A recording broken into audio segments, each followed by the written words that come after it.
Good afternoon guys. Counted ninyo.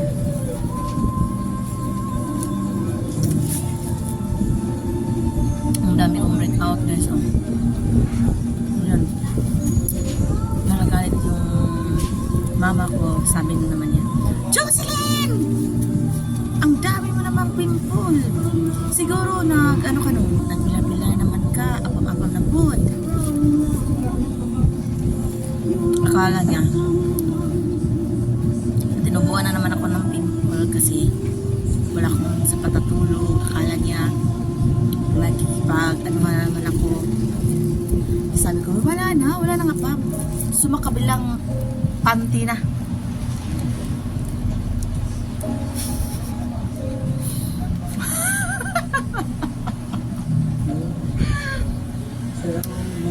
Peace, baby love. Last to ka na lang. Yan niya, natawa yung mama ko. Sabi kasi niya, huwag mo nang hanapin yung swerte kasi kausa yung lalaking sa'yo pag tayo mo na talaga. Sabi naman, paano kung hindi dumating? Sabi ko, kailangan mo hanapin. Huwag nga.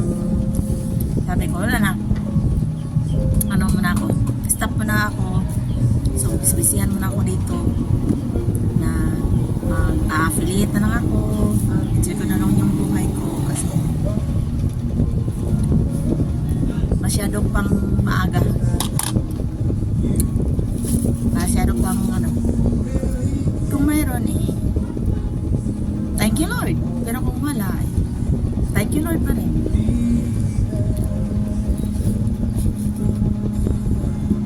Sabi ng mama ko, tigilan mo na. Mag-focus ka na lang sa buhay mo, sa mga anak mo. Akala kasi ng mama ko, nilalaro ko lang yung buhay. Na hindi ako nag-focus. Kasi, iba kasi akong tao eh. Hindi ko pinapakita sa pamilya ko na nalalawan ako, na sobrang ang lungkot-lungkot ko, na bigat-bigatan dinadala ko. Pag magkita kami, tawa pa rin ako ng tawa. Hindi nila makikita na sobrang pagod na yung puso ko, pagod na yung utak ko, yung buong katawan ko. Pero sabi ko nga, life is life. Kailangan mong sabayan ng sayaw hanggat saan ka dadalhin ng buhay na yan.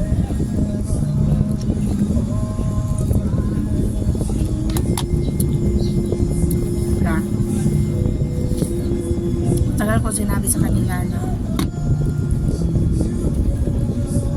about my life kasi ayaw ko sabihin nila na ganun.